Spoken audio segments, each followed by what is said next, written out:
Hi everyone, hope everyone is doing really well. Welcome to 19th October and let's start with the Hindu analysis.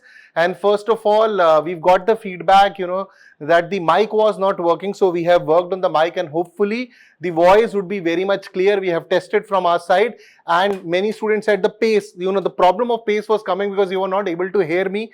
Today, all those problems would be resolved and I hope that you have a wonderful session which we did in 18th and 17th and 18th also. So let's move towards the session. It's a lot of news today are there from the international side and I've added a certain sections for you. We have a question from mains also, expected questions in mains, prelims question, PYQs and also a section called tidbits.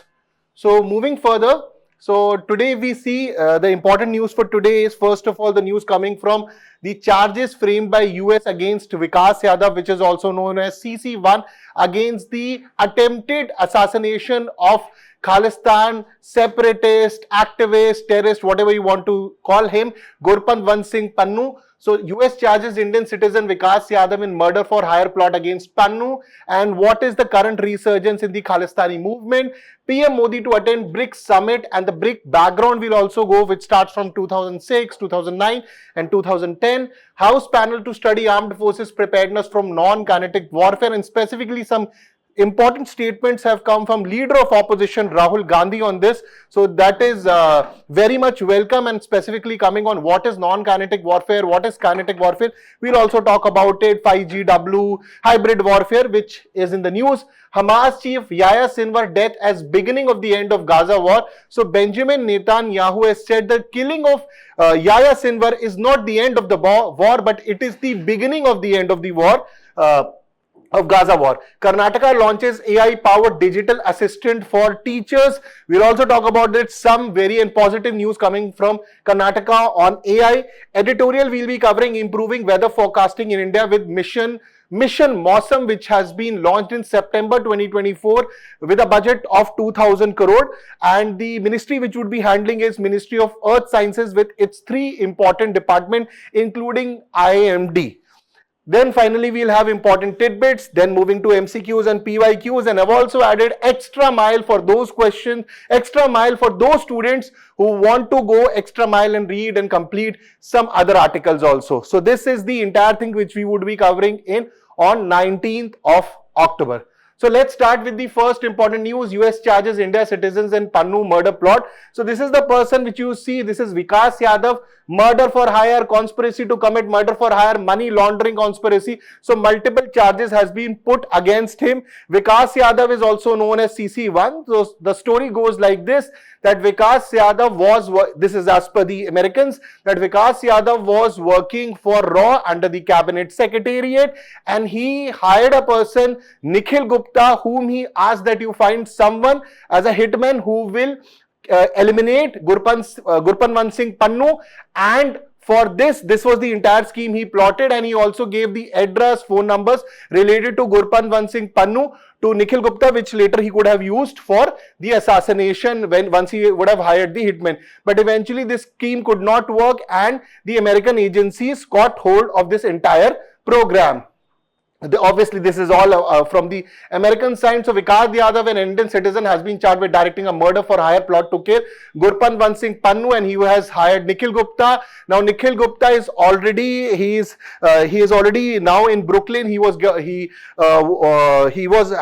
caught in Czech Republic. Now he's in Brooklyn, and with Vikas Yadav, the Indian investigative agency, which are in Washington DC, they have said that Vikas Yadav currently is not working, not associated with the Indian agencies. So Gurpant Singh Pannu is an Indian designated terrorist and a US citizen. So most important question is that this Indian designated terrorist, why is US trying to harbor him, and why is this news just coming around the Hardeep Singh Nijjar issue of Indo-Canada? So these two things are also there. Once we complete this issue, we'll also talk about this, why this is being done at this point of time, what is the advantage to Americans specifically doing this. So Yadav had been identified earlier as CC1, which I've already told you, and indictment filed by the US Department of Justice DOJ in 2023 against, and now this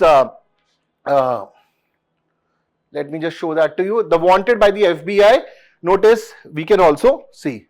So moving further, conspiracy details, this I've already covered. Nikhil Gupta at Brooklyn, following his arrest in Czech Republic. So he's being questioned. Ashley Yadav recruited Gupta to locate a hitman and have Pannun assassinated. So we've already covered this. Yadav provided Pannu's residential phone numbers and everything. But eventually, the Vikas Yadav has been caught and they already have the custody of Nikhil Gupta also. Charges against Vikas Yadav, there are basically three important charges. One is related to the murder for hire conspiracy, then money laundering, and to commit money laundering. The charges were announced by DOJ on October 18, 2024. Again, I am saying the timing of this particular issue is very important because this is just happening around the issue of Hardeep Singh Nijjar, and when we were covering this yesterday. So Canada has also put the charges against India, but the only issue which is coming that Trudeau does not have any credible evidence, they do not have any credible proof against it. Rather, they are asking Indian intelligence and security agencies that you work out and you find all these things. Trudeau has said in one of the press conferences that he met Prime Minister around the time of the G20 summit in India, and he has asked that, that there's a plot to kill him, or rather he was being killed and Indian agencies are involved and you look into it. Then Indian agencies were saying that if you have the proof, you have credible evidence and credible proof, please share it with us. But as the Prime Minister Justin Trudeau does not have any proof, and he has openly said this in multiple conferences he has done.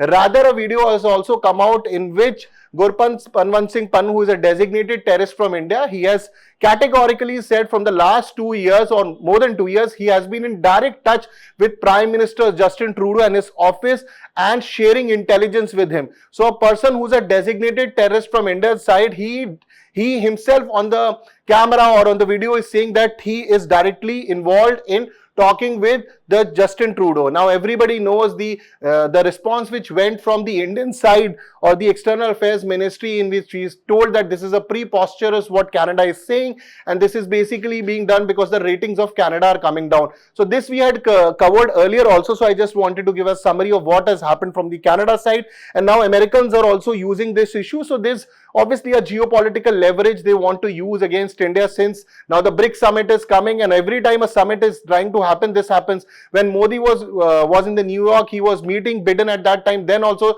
this issue came up. Okay. So further role of Indian government, Vikas Yadav was previously employed by the government of India, Cabinet Secretariat. Now Cabinet Secretariat is the organization under which RAW is there, Research and Analysis Wing of India. It's an external intelligence agency, and RAW came in 1968. So RAW was formed in 1968. So earlier the IB was the Agency Intelligence Bureau, which used to handle the entire internal intelligence network also and the external intelligence network. Now the failures which we saw in the 1962 war, Indo-China war, that is one of the major reasons that eventually external intelligence agency comes, and R.M. Kao Sir becomes the head to lead that organization. So if you go in 1960s, lot of CAPF organization, today we call them CAPF, earlier they were known as paramilitary organization. So if you see 1960s, lot of organization, Sashastra Seema Bal, BSF, many organization came in these late 1960s, and they were formed what we saw in the 62 and 65 war. So anyways, this is certain information which you can use in your answers. US government response statements from, so Attorney General Merrick Garland is saying that we are holding individuals accountable regardless of their position. Now the most important understanding which we need to have, this is the Indian designated terrorist. Why is US so much concerned about him? There might be many people who have been killed, but why is US specifically concerned about Gurpant Singh Pannun, who is the head of Sikhs for Justice organization, which comes with referendum, a Sikh referendum 2020, and talks about Khalistan, basically doing a secessionist movement, removing parts of Punjab and forming a independent country, which they want to do. Now, why is US supporting? Because US is supporting to have a geopolitical leverage, and this leverage they can use against India whenever they want, and that is why the timing is very important. If you go behind this, there is certainly a conspiracy that the timing of this issue, the Canadian Trudeau says, and this Canadian Trudeau says, and now the American government is also talking about Gurpant Singh Pannun. Rather, they should be collaborating with India. Now, India has already given multiple evidences about Gurpant Singh Pannun's involvement in the Khalistani movement, his involvement in his killings, and the rhetoric or what he says, speaks about India and the Prime Minister. But the American government has not taken any action. Rather, they are taking actions against us and telling that you are doing this or that. So moving further, this is the notice which we see: murder for hire, conspiracy to commit murder for hire, money laundering conspiracies. Now this is what FBI is coming. We have given multiple evidences when Khalistanis are doing against India, but no action has been taken. Now this is the biggest hypocrisy of West which we see. So we kept on telling that, terrorism is a big problem. Until 9/11 happened, the Americans did not take that seriously.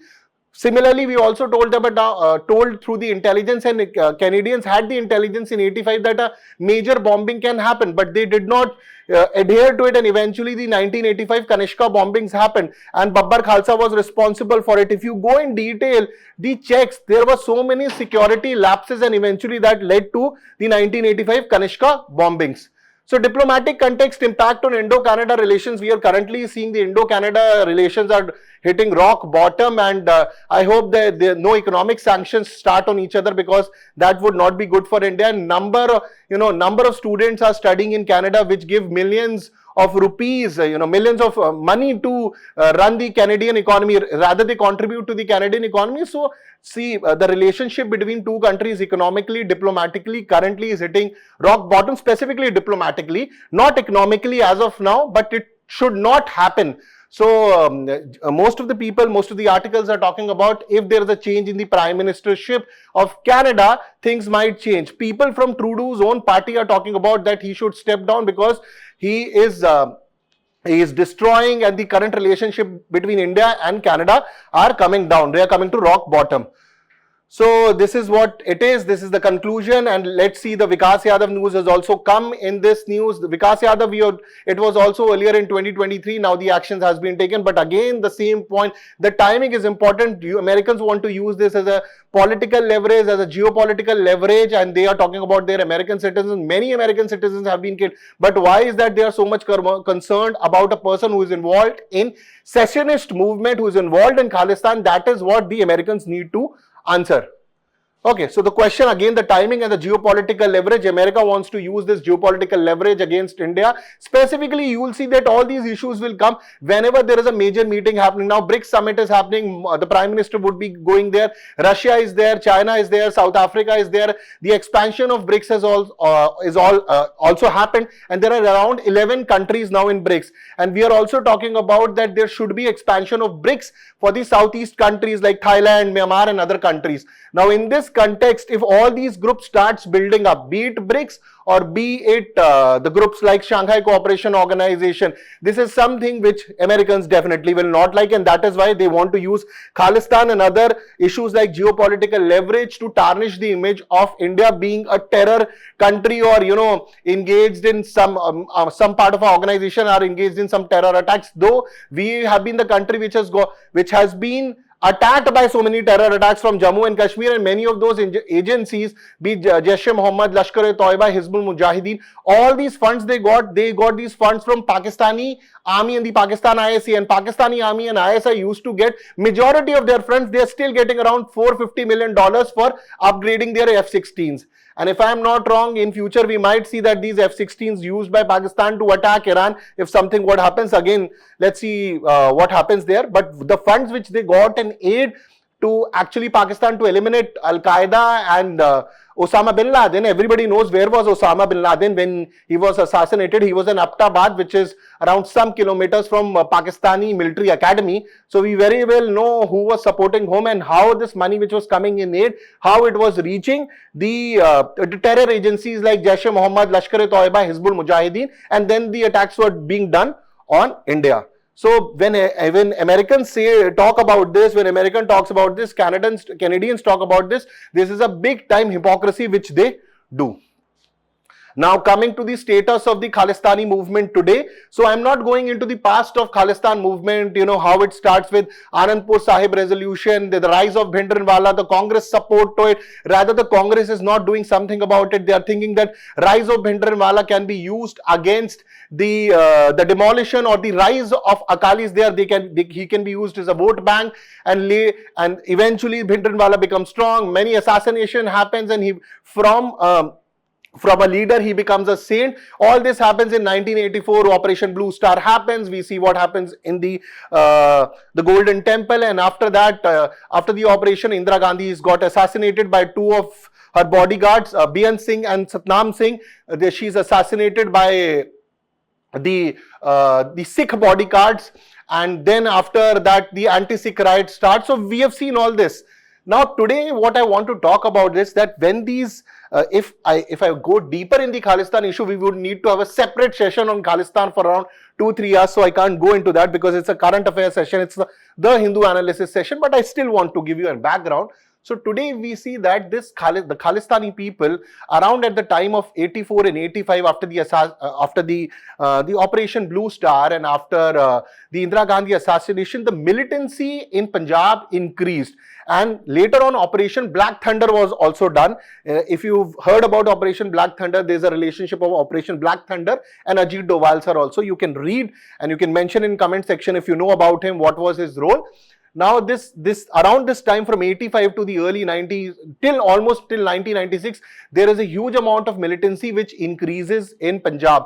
Now the Chief Minister of Punjab, and at that time later KPS Gill sir, IPS officer KPS Gill sir will come and they will reduce this militancy. Once this militancy was being reduced, many of these Khalistani supporters and Khalistani thought process people, they started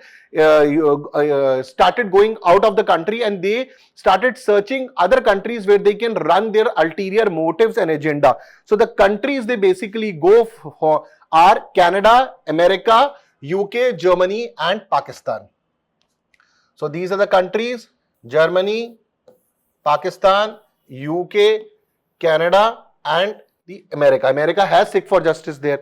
Now among all these countries, the base which would be used and which has maximum Khalistani supporter today is Canada. All these countries are also there, but the major base is in Canada, and rest in Pakistan, they get support from ISI, from funding. They also use a lot of headquarters and base or safe houses, I beg your pardon, for their operations. So Punjab has been peaceful, but the Sikh movement lives among the Sikh communities overseas like US, Canada and many other countries. And we saw some of the Khalistani supporters in the farmers' protest also. You can find multiple videos also where you see the Khalistan support openly. I'm not saying the entire protest was like this, but certain fringe elements were seen and they have been reported by many intelligence agencies. So many reports claim that 2020 to 2021 farmers' protest had gained support from the Khalistanis. Then in front of the Indian High Commission in London, United Kingdom, and displayed Khalistani flags. Rather, they were tearing the Indian flag also, and this was being funded and this was being held by, again, Sikh for Justice organization. And there is one more organization called Sikh Federation in UK.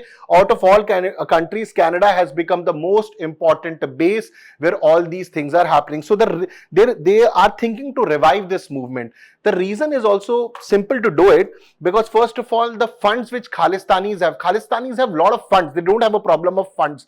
They have been able to make a lot of money in America, Canada and the European countries. First. Second point is that now if you see ISI in Pakistan, the way in Kashmir militancy increased in 1990s, the militancy has come down, and after the abrogation of Article 370, things have changed in Jammu and Kashmir, and now a peaceful election also happened in Jammu and Kashmir. That is why their focus is also now shifting to use the drugs and revive the Khalistani movement. The reason Pakistan wants a separate Khalistan is because when they lost the East Pakistan, which eventually becomes Bangladesh, they wanted to take the revenge of that, and that is why they want to separate Khalistan. But if you actually read about Khalistan, if Khalistan is actually to be formed, at least 40 to 50% part of the Pakistan will also go, the Pakistan, Punjab and Sindh part, but they will never talk about it. So you can see the entire map and the real Khalistan, because Khalistan, the land they talk about is, if you go back in the history, it is about the Raja Ranjit Singh Sahab, the land which used to belong to that kingdom. So there's a lot of history in that. We can't go deeper into that issue. Some other time we'll cover Khalistan issue. Coming back to this, so they've got support in UK, they've got Sikh for Justice organization, then you've got Sikh Federation, and then overall they keep doing. Now read this. Khalistan is answers to India's anti-farmer bill. SFJ offers $1 million fund or $1 million. How are they generating this money? So since they have money, they can keep doing these. They can keep doing this protest in Canada. They were taking processions out in which they show how the 2 bodyguards had killed Indira Gandhi. Okay, so late Prime Minister Indira Gandhi. Now these are some of the separatist groups. Sikh for Justice, it's a US based group. Then you have Khalistan Tiger Force. Now KTF is the one which was Hardeep Singh Nijjar was associated with this, and this group wants to revive militancy in Punjab, and they do targeted killings. Now Sikh for Justice was also involved in the RPG attack in Mohali also. Founder is Gurpatwant Singh Pannun. Then one more other organization is Babbar Khalsa International. Now this was the organization which did the 1985 Kanishka bombings, and the person associated is Talvinder Singh Parmar. You would be surprised this Talvinder Singh Parmar is celebrated as a Shaheed in Canada, and no action has been taken. Now this name is again and again coming on X, again in Canadian politics, that he was denied the citizenship of Canada 4 times. He was trying different methods, and eventually it was given, and he was the person responsible about 1985 bombings in which more than 300 Canadians were killed, and no action was taken. Okay, this is the 1985 Kanishka bombings photograph. Okay. Moving further, the news of the Khalistani, Pannu and everything is over. I hope that you've got an idea. If you want me to talk certain things more about Khalistan, please put them in the comment section. I will definitely answer them or take in the next session. If there is any news which you see, sir, this is a news we want you to cover, please put them in the comment section. And I hope the pace is fine, the audio is fine today. So now the next is Modi's visit to Russia next week to take part in BRICS summit. So let's talk about the background of BRICS. So BRICS.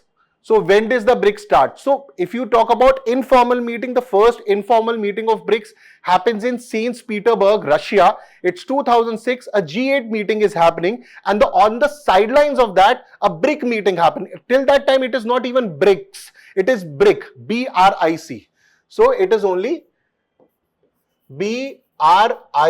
That is Brazil, Russia, India, and China. It is later that South Africa will come and join this organization. South Africa will join this organization 4 years later in 2010. Till that time, it is only BRIC. So BRIC Leaders Summit is convened annually.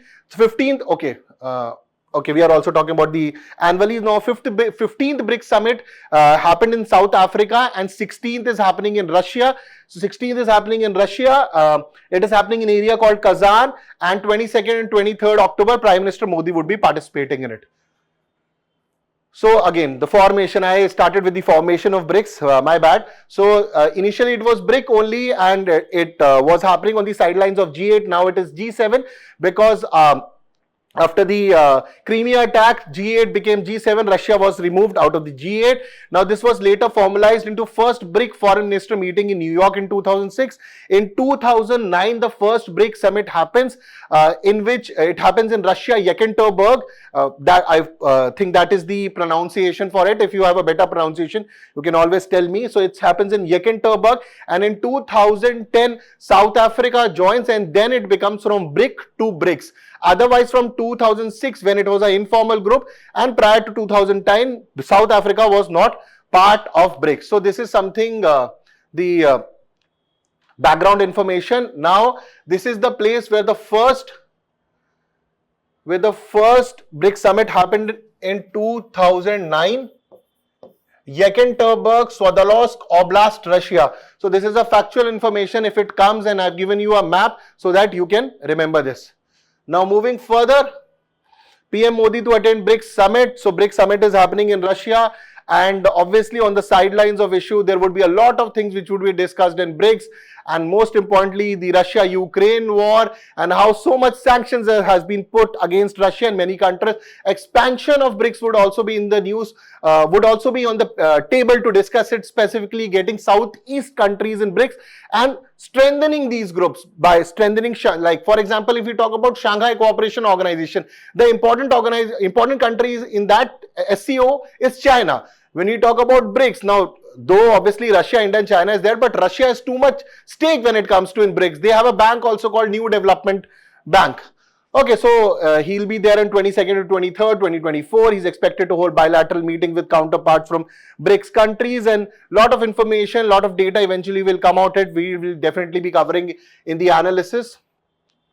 So the summit which would be happening in Kazan. So like the first summit happened in Yekaterinburg, the 16th is happening in Kazan. I'll show that to you on the map also.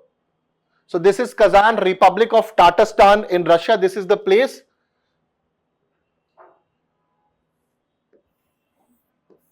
Where the 16th BRICS summit would be held. Now, focus of this summit is on multilateralism. Multilateralism, a thing which has been asked by multiple times by UPSC. Multilateralism means when multiple countries define a goal and work towards achieving that. Now that goal can be anything. It can be anti-Europe, it can be anti-America. Obviously, they will not be using those terms. It can be against the economic sanctions. They might use the word economic sanction. So it's very well aware that economic sanctions can be against Russia. It is after the Russia-Ukraine war. So focus on multilateralism, multipolar world, so that nobody becomes too much powerful. Now the theme is strengthening multilateralism for just global development and security. Now, just global development means global development for everyone. It cannot be only global development for Europe or America. And security. Now, security obviously in BRICS, if they are talking about security of China, security of Russia, security of India, security of South Africa, and the other countries which have now joined. And the current membership of BRICS is 11 countries, and it might increase in the coming days. So obviously, when we see this particular theme, strengthening multilateralism for just global development and security, you can very well understand if they're talking about their security, enhancing their security. For example, if China is talking about its own security, it is talking about indirectly about what they are, if Americans will try to support Taiwan, or what Americans would be trying to do in Indo-Pacific or Pacific area or South China Sea. So this is a kind of bloc. Obviously, India tries to maintain diplomacy and tries to be that the group does not become anti-West or anti-Europe or anti-American in nature. So it will serve as a platform for discussion on global issues, the progress of BRICS initiative, etc., etc. So Kazan, please remember Kazan in Yekaterinburg. So Kazan is Republic of Tatarstan, Russia. Yekaterinburg we have already covered through the map. So what is multilateralism? We've also done this. So it basically focuses on when many countries, they have a common goal and they will try to achieve. Three things they'll focus is on: equality, inclusivity and cooperation. So if these three countries come, all these countries come to achieve a common goal. And when we talk about multilateralism, that means everything. When it comes to economic resources, when it comes to security, there should be a proper and equal division. Statements from Russian envoy Denis Alpov, Russian envoy in India, stated in BRICS is about respect, civilizational diversity, external pressure, interference in domestic affairs. When they are talking about interference in domestic affairs, they are actually targeting some countries. Indirectly, they are targeting Europe and America, which when they use statements against Russia, because Russia feels Russia-Ukraine conflict is internally, because they feel if you go to the eastern part of Ukraine, there are a lot of supporters to Russian. Growing geopolitical and practical relevance of BRICS, and then most importantly the expansion of BRICS, which if the BRICS already has 11 members, if the expansion goes higher, economically it will become an even more viable group, specifically if countries like Thailand and on the Southeast Asia side, if these countries join, they can use China, which is already a big trade partner with them. Okay. So economic cooperation is on the card, alternative to SWIFT. Now SWIFT is a global payment system. So after the Ukraine war, Russia was put under a lot of economic sanction and Russia was removed out of the SWIFT payment system. They were also developing, or they were in talks with China for an alternative payment system so that they are not dependent on West and Americans. So they are also talking about. It was also in the news that there might be a common currency, but again that news, the BRICS have denied that they would be. They are talking about common currency, rather they are talking about transaction to be done in local currencies between the BRICS. Okay, so diplomatic sources ruled out the possibility of common BRICS. So this is what I'm telling. Then integration of new members. Now in 2024, new members came. Egypt came, Saudi Arabia came, then UAE came, Egypt, Ethiopia, Iran, Saudi Arabia, and United Arab Emirates.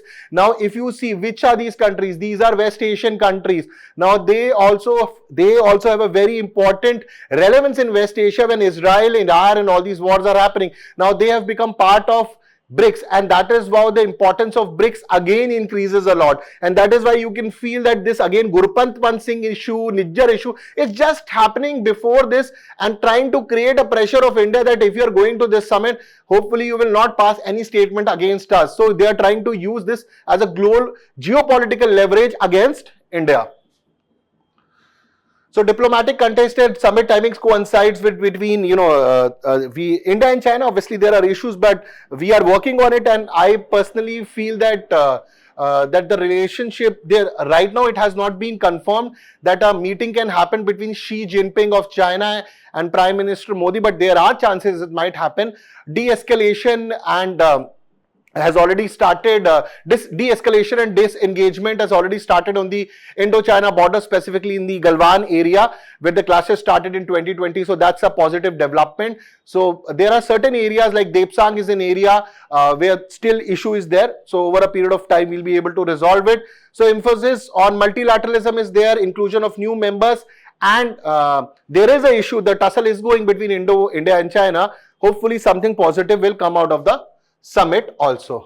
So in conclusion, the BRICS summit in Kazan, it gives a platform where India can put its issues, Russia can talk about what they're doing in Russia, Ukraine, China can come out with their own security concerns of if they have, because otherwise we see in China is the one which is creating artificial islands in South China Sea. They claim Taiwan and they do a lot of drills there and try to scare try to make that Taiwanese should be afraid of China, the Chinese military capabilities. China already has the largest navy now. So let's see what China comes up with, though it will be talking about what Americans are doing, and Russians and Chinas are almost on the same plate when it comes to Americans on many things, not if all.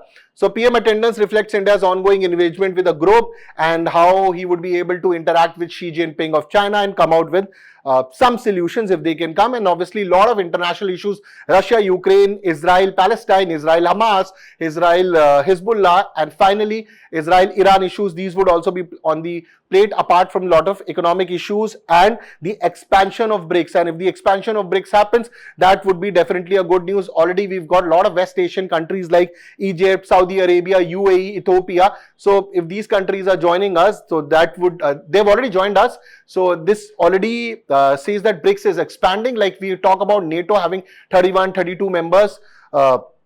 I think they have currently 31 members if I'm correct. If the number is incorrect, please mention in the comment section. The last two countries to join, one is Sweden has joined and Finland has also joined.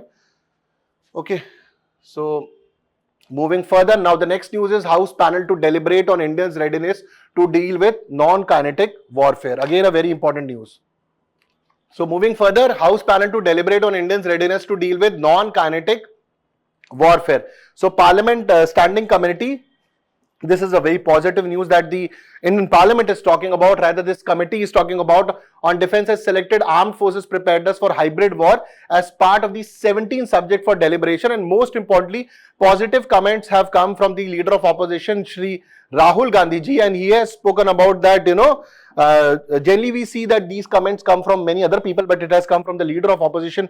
Positive sign that he is talking about that our forces should be prepared for non-kinetic warfare. See, first of all, you need to understand what is kinetic and what is non-kinetic warfare. Kinetic warfare is very simple. The conventional war which you saw in 1947, 62 between Indo-China, 65 India-Pakistan, 71 war, 1919 Kargil, where you will use conventional weapons like tanks, ammunition, guns, AK-47, INSAS, and you will have a fight. So you know on which side the force is coming, from which side our force is coming from. If this Pakistan is coming, China is coming, and we know the land area where we are fighting. So this is called kinetic warfare. When it comes to non-kinetic warfare, this is a very different domain of warfare, and countries are hugely putting money and getting very aggressive about it. So when we talk about non-kinetic warfare, when we talk about F5GW, fifth generation warfare, hybrid warfare, psychological warfare, narrative warfare, cognitive warfare, all these becomes part of this non-kinetic warfare.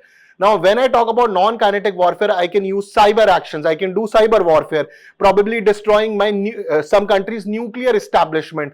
I can do psychological warfare, information warfare, misinformation warfare, disinformation warfare. So these are different terms. Like disinformation warfare, I'll use social media to give you fake information. Like if you go back, Pakistan has done in the past, after the abrogation of Article 370, they started putting these articles. If you go on their YouTube channel of ISPR, DG ISPR, ISPR, you will see, they have put videos on stone pelters, how stone pelters are fighting for Kashmir, what Indian army has done, and all these videos are shot in Pakistan, and they create these fake videos and put on YouTube. So Pakistan has been very good in their information warfare against India. So they also came out, one of their YouTuber had also come out that Dawood Ibrahim has been killed, and you can't even imagine that many of our media agencies picked up that news, media channels, mainstream media channels picked up that news, and later we got to know that that's a hoax news. So Pakistan is very good in information warfare. They are trying to get into cyber warfare with the help of Chinese, like they are using something called reverse rat 2.0 to hit our androids and our edtech companies to get the information. Specifically in terms of cyber warfare, Chinese are very good, North Koreans are good, Israelis are good. Obviously, Israelis are good. I hope that you very well know that the pager attack which was done, against the Hezbollah, that was done by Israel's cyber warfare unit. It is called 8200 or 8200. So they are very good with their cyber warfare capabilities. Chinese have also attacked our power establishments in 2020 in Maharashtra to take out the classified information and everything. So Chinese are also very good. 2019 Kudam Kulam, there was a cyber attack on 2019 on Kudam Kulam. That attack was done by North Koreans, and most of the times Chinese are the ones which use North Koreans to do it on mercenary basis, because North Koreans are also very good in this. So they hire North Koreans when they want that their name should not come. So there are particular PLI units. If I'm correct, that name PLI unit is APT1, Advanced Persistent Threat 1. It is also called 61398.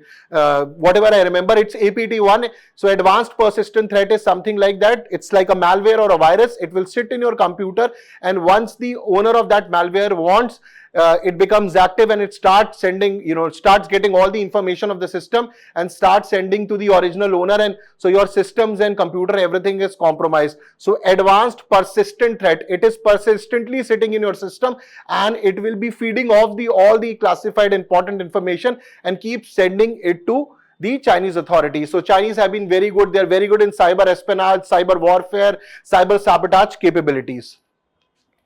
Okay, anyways, that was a bit of background to you. Rest, understanding non-kinetic warfare, it includes electronic warfare, cyber attacks, information, psychological tactics. Kinetic, I've already explained to you. Rest, everything is written here. You can go. I've also given you a table, so this table will also help. So this again, Kashmir issue, Pakistan's notorious activities, fake videos, Article 370. They also used to create fake rape videos and everything in Pakistan and used to circulate in Jammu and Kashmir. If you actually want to study how social media was used as a tool to revive militancy, you need to read about an example called the terrorist Burhan Wani, who is celebrated as Shaheed and a martyr in Pakistan even today. Even a postage stamp came out. So you need to read about Burhan Wani, how he revived the militancy around 2010 to 2016. Later he got assassinated. Pakistan got to know that India's internal agencies knows that we are using social media. Then they start shifting towards information warfare. So around 2017, Operation All Out also starts in Jammu and Kashmir. So you can read about Burhan Wani also. Okay, so Kashmir issue, then 2020 Mumbai power grid attack. I've already told you about this cyber attack on Mumbai. This was done by Chinese. So they have a unit called APT1. Now I've made this table also. So you can, whatever I explained, this is available. 5GW, what is 5GW, what is gray zone, and what is hybrid. Hybrid is obviously combination of both non-conventional and conventional warfare, basically combination of non-kinetic and kinetic warfare. Grey zone is part of 5GW only. Now, grey zone is a term which was recently used by some of the army Indian people from Indian Army organization. Some important heads have used it. So, the current Chief of Army Staff has also spoken about the masterstroke operation done by Israel using the pager. Now, these pager attacks, they also form part of the non-kinetic warfare, like they were using. It is a part of cyber attack only. So you can use this table also. This will help you. So recent initiatives on the modern warfare. Last month, the headquarters integrated defense staff. So I'll just want to show one slide also to you. So this is the organization called 8200. This was the organization which did the pager attack against the Hezbollah group. So later on you can go read this table. Then recent initiative on modern warfare, we have come with a new course called Future Warfare course for our officers, so that they get ready about this non-kinetic and kinetic warfare also. So all this contact, non-contact warfare, kinetic warfare, so course is being done so that our forces are ready about this.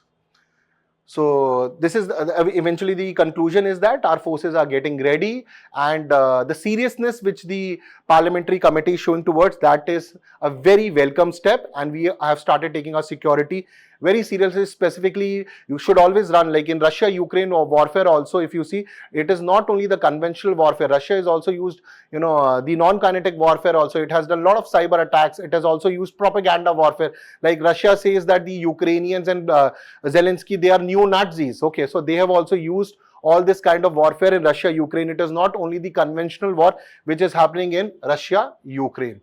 Now, killing of Hamas leader, beginning of the end of the war. We had covered a Yahya Sinwar news. We had covered in detail yesterday. This is just the follow-up to that news. The follow-up is that the Benjamin Netanyahu, the Prime Minister of Israel, has said that the killing or the elimination of Yahya Sinwar is not the end of the war, but it is the beginning of the end of the war, because he was the number one target, because he was the person who did that massive dreaded attack on October 7, 2023 on Israel, in which more than 1,200 people were killed and many were taken hostages, many rapes were being done, and that is why this entire war against Gaza had started. Now he is being eliminated, and definitely this is a huge setback for Hamas, but a huge victory for Israel. Now let's see when eventually this war will end, because more than 30,000, 40,000 people and many innocents have been killed in this war.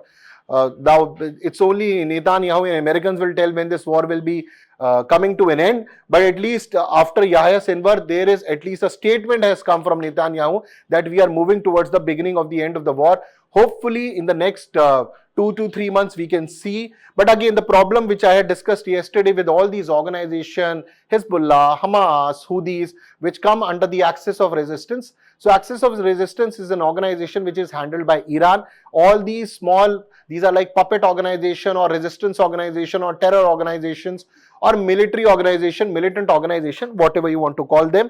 So these, if you cut one head, one more arises. So until unless the terms between Israel and Iran improves, this will continue, because if you destroy one more head, one more aggressive, extremist, fanatic, fundamentalist person will come and they will start running. So for example, when Ismail Haniya was eliminated, then you got Yahya Sinwar. Once Yahya Sinwar is eliminated, one more person can come. So this is the place, mapping also for review important. This is the place Rafah, southern Gaza. Here is Yahya Sinwar was eliminated. This is Khan Yunis. He came from the place called Khan Yunis only. And this is Rafah. If you can see, if Rafah, this other the line which is dividing, that other part is your Egypt, and that is the Rafah is the area where many of Gaza people are staying there, and it's a crossing between Israel and Egypt. So this is a map. You should know Rafah. Rafah is an important location. So Sinwar was reportedly killed in a firefight near Rafah. This is the video had also come. So when Israel had actually killed these three terrorists of Hamas, but they were not confirmed that he was Yahya Sinwar. So this was a drone. Drone was shooting him, and he had some kind of sword or something. He was sword or stroke or a sword or some kind of weapon or a stick, and he was throwing against the drone. And eventually this was the last photograph or last video of Yahya Sinwar, which was taken by drone, and Israel said goodbye to him. So Sinwar was reportedly killed in a firefight near Rafah, And this is the organization 8200 I've already discussed, which is associated with the Lebanon or the Hezbollah pager attack. We've already discussed that. So pager blast in Lebanon. Okay, this the Lok Sabha bulletin. This is the part of that news only. So it has, the slide has come here. I'll rectify there. So cyber kinetic and non-kinetic warfare. But anyways, you understand the point I'm trying to make, that Lok Sabha was also talking about this. Okay. So Yahya Sinwar's role and significance. Yahya Sinwar was important because he was the dreaded terrorist or attacker, militant, whatever Israel Israel gives a nomenclature to him. So he was the person behind the 7th October 2023 attack. Rest we have discussed, in which more than 1200 people were killed and many were taken as the hostage. So this is your Muhammad Deeb, this is Ismail Hania, and this is Hassan Nasrallah. All have been eliminated by Israel. So this is Muhammad Deeb of Hamas. This is Ismail Hania of Hamas, the leader of it. He was the military head. He was the leader of it. Once he was killed, then the most important leader became Yahya Sinwar, which has also been killed by Israel. And this is your Hassan Allah, who was the head of Hezbollah organization. Okay, so Nasrallah of Hezbollah. So US support and international reaction, a lot of positive reaction came from France, US, UK. They were, that important terrorist has been killed, this and that. So it's very, obviously these were terrorists, not going against them, but these countries define which person is a terrorist. But if they define that Gurpant Singh Pannu is not a terrorist, he is a abiding US citizen, then he is a abiding US citizen. So that is some hypocrisy. Until those people, that these Khalistanis, if they don't get a Khalistan in India, Canada needs to think, if their population is increasing, they are extremists, they are fanatical, they are fundamentalists. If they are not able to get their land in India, which part of Canada might go as Khalistan, they need to think about. Because it's something like that, if you think that the snake will only bite India, if you're keeping with you, it can bite you too. So anyways, this was the major part. We have covered yesterday also.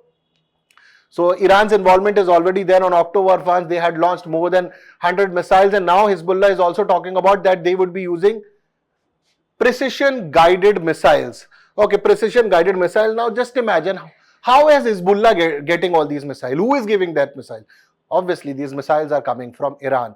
So now, if Hezbollah has a border with Israel, they can easily target a lot of establishment, military establishment. So you might think that this might come to an end, but if Hamas, Hezbollah and Houthis, they don't want it to come to an end, and eventually if Iran does not want to come to an end, this will continue. So let's see eventually what happens.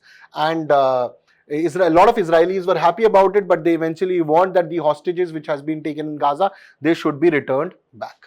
So with this, we complete this news and come to the next news. Karnataka launches AI-powered digital assistant for teachers. So a Siksha Co-Pilot and AI-powered digital assistant has been launched. It has been launched by Microsoft Research in India and Sikshana Foundation. So again, an improvement on AI is happening. We already know Karnataka is Bangalore. It is the Silicon Valley of India. So again, focus on AI is being done there, and this will not only enhance teaching methods, it will enhance the curriculum method, the methodology methods, and it will also help to create wonderful videos and help the teachers in best of the teaching ways. So enhanced learning outcomes, personalized teaching resources, learning experiences, local curriculum, language, empower teachers by quality personalized content. For example, when we use GPT, whatever problem, today if you go to GPT, it can write a resume to so many things for you. So I'm not saying that you need to do that, but if you want to use, you can anyways use. So here, if you start integrating AI, things will become faster, and if it is used positively, a lot of development can happen. And we have seen in the last 3 to 4 years how AI has started impacting our lives. You see the growth of ChatGPT. Recently, they were able to pick up billions of dollars of funding, and now they are not talking about AI, they are talking about artificial general intelligence, that is called AI. So OpenAI, which is owned, or the CEO of the company, Sam Altman, he's talking about artificial general intelligence. So that is something, please mention me in the comment section. What is the difference between artificial intelligence and AGI? Okay. So it will facilitate curation, engagement. We have covered this. Rest you can read.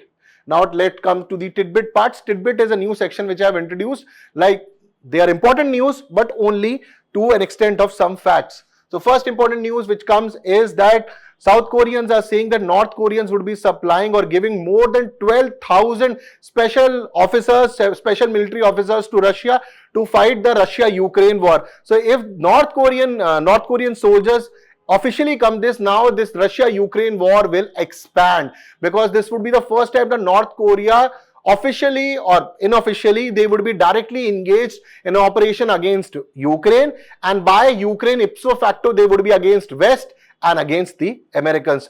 Obviously Russia has denied and said this is a fake news. So this is one of the important tidbits. Next important news which is in the tidbit is Finance Minister invites the Mexicans. So Finance Minister has invited Mexican industries, corporate honchos and leaders that you should invest in Indian startups and you should invest in education in India, academic institutions in India, and because there is a very positive and business friendly policies in India. So this is wonderful news. If we also get a very friendly budget also, that would also be nice if ma'am can do that.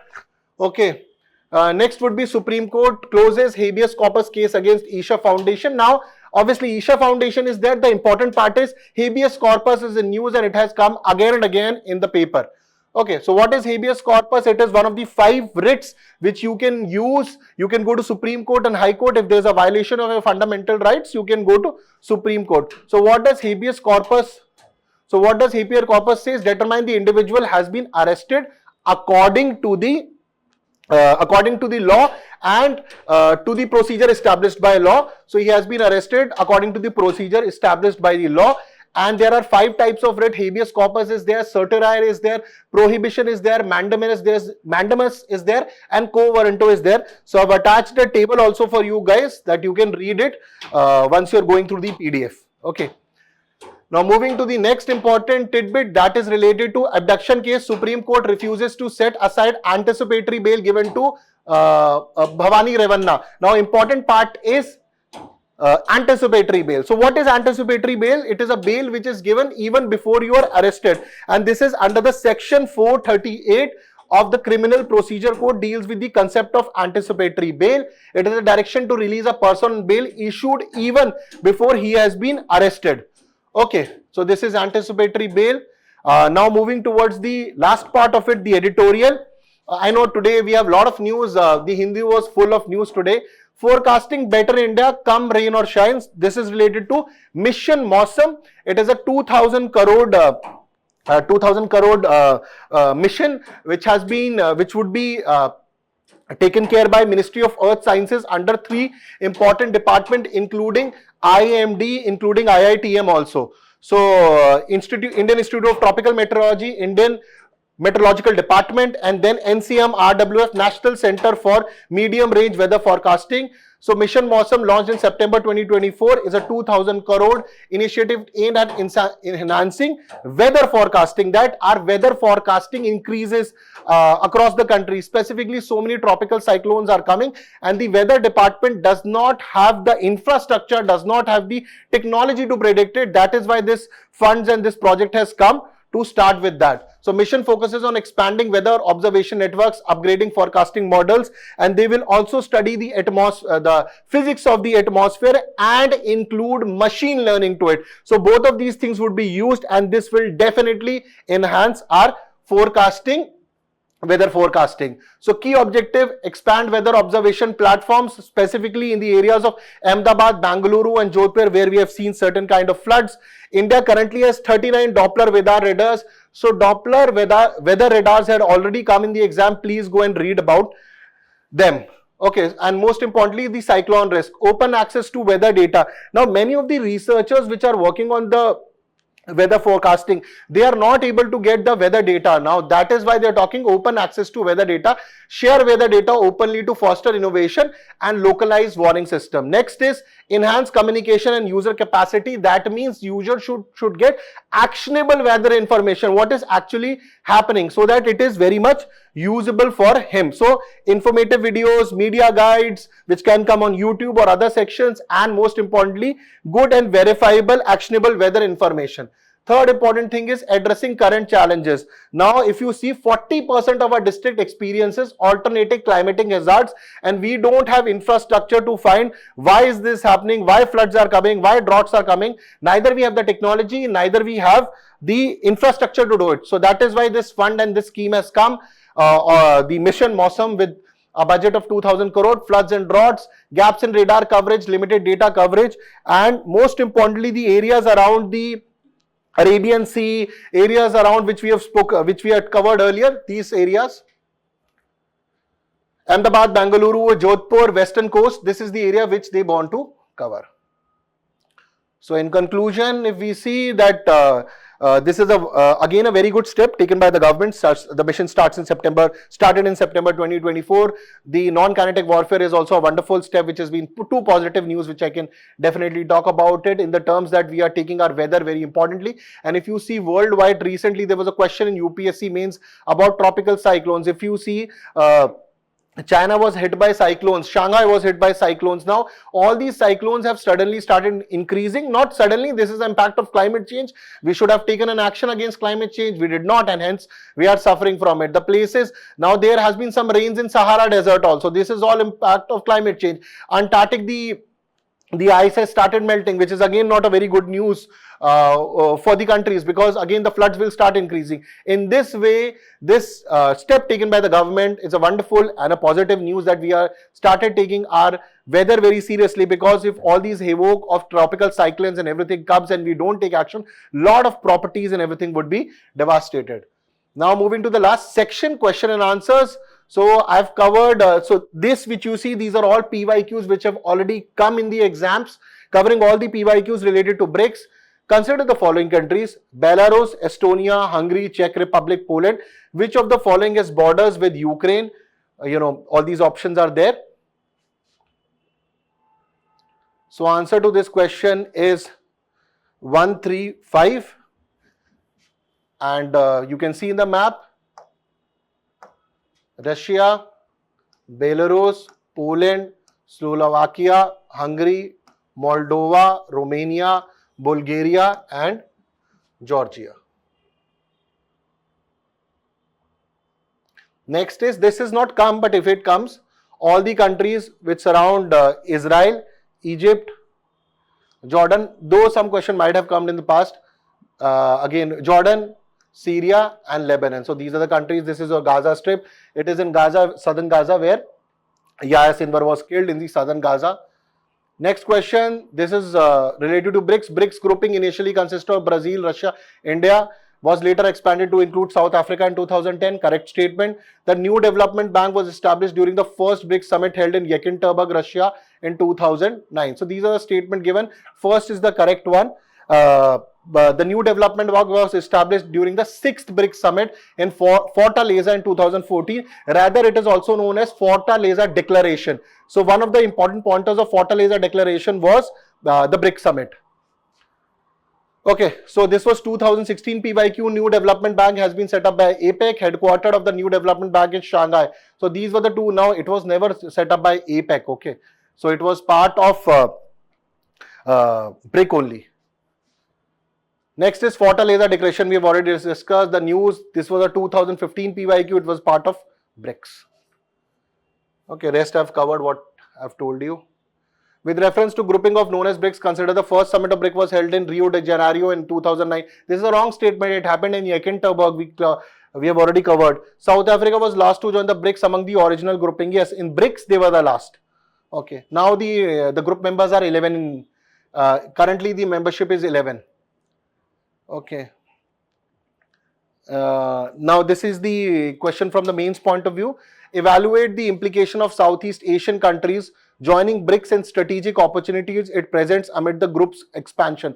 So Southeast Asian countries we are talking about, Southeast Asia. Also discuss the significance of India's upcoming visit to Russia for the BRICS summit. So I've given certain general guidelines which you can follow to answer this question. It will really help you. So first part is general pointers. You give an introduction about it and how BRICS is expanding. Now, implication for Southeast economic growth and opportunities, specifically with countries like Malaysia, Thailand, if they become part, they're already integrated with China, but if they get integrated with other countries, economic expansion can have. Strengthening ties with China, diversification of economic and strategic partnership. You can go in detail to read them. Strategic opportunities for Southeast Asian countries, geopolitical balance. This is very important, and probably what China is trying to do in South China Sea. These countries can use this platform to talk to China, because again, this is a bigger platform. Enhanced regional influence, like NATO has an influence in the West, we can have an influence through BRICS. And economic and security wise, expansion of trade and investment. And please just reiterate, what is the theme? The theme is related to just for security and multilateralism, which we had discussed. So multilateralism, multiple countries, common goal, again very important. Now, significance of India's the visit. Once the visit happens, then we'll get more data, more information, how to make this answer better. Strengthening multilateralism, bilateral meetings we can happen. And then expansion and new members if the Southeast Asian countries, as per me, India would definitely welcome Southeast Asian countries to join it. Economic and trade discussions, India-China relation can also get, if a meeting happened between Xi Jinping and India, between the Prime Minister Modi, and certain areas, the two major flashpoints which are still not being resolved can be resolved in Galwan. Rest is the conclusion. Now, this is the news, the extra mile. This is for those students who after all this say, sir, we want to go an extra mile and read some more news. So there are 2 to 3 more news for you. This is because today is Saturday. Sunday we are not doing the Hindu analysis. We would be generally doing from Monday to Saturday. Sunday we need one day as a holiday where you can revise what we have covered. Obviously, there have been only 3 days, but over a period of time, you'll get a lot of content. So this is extra mile or the news mile, which you need to cover if you have the strength to do so, and I'm sure you'll have it. So this is fate of nation. This is again related to that inclusive and extractive institution which we had covered. So the Hindu had come an editorial regarding this. Then you have child betrothals are a ploy to escape punishment, Supreme Court. So this is again how people try to evade child marriages by child marriage promises that we'll make him married to this. So now that cannot be under law. So that is why Supreme Court statements have come from CGI, sir. Then changing threads, Bangladesh setbacks fuels India's RMG surge. Now this is not in Hindu. This is an important article. This came in ORF. So lot of civil servants follow this. Not civil servants, and civil services aspirants also follow this. ORF, Observer Research Foundation. And changing threads, Bangladesh setbacks fuels India's RMG. RMG is ready-made garments. So because of the current turmoil which is happening in Bangladesh, Bangladesh used to be one of the top countries for ready-made garments. But what happened in COVID, and after throwing off Sheikh Hasina, the setback which has come to Bangladesh, many of the orders which used to go to Bangladesh has come to India. So somebody's problems becomes your own solution. So I've given certain pointers, you can go through it. Okay. And before we wrap up, a little progress each day adds up to the big results. Wonderful thought to end. Please keep working small things, and eventually you will get a wonderful result in future. So thank you very much. I hope you did like the session. Please share it with a lot of people whoever are studying the Hindu analysis, and if you want certain improvement, please mention. I hope the mic audio and the speed would have been fine today, and please do share and please do comment the question which I have asked, and if there are certain other things which you want me to cover in this session, please do write in the comment section. Thank you very much. Happy weekend. I know that UPSC aspirants don't have a happy weekend in the terms that they can enjoy, rather they would be studying and completing tests on Saturdays and Sundays. Sundays is majorly for tests or for revision. So take care, Jai Hind and bye-bye.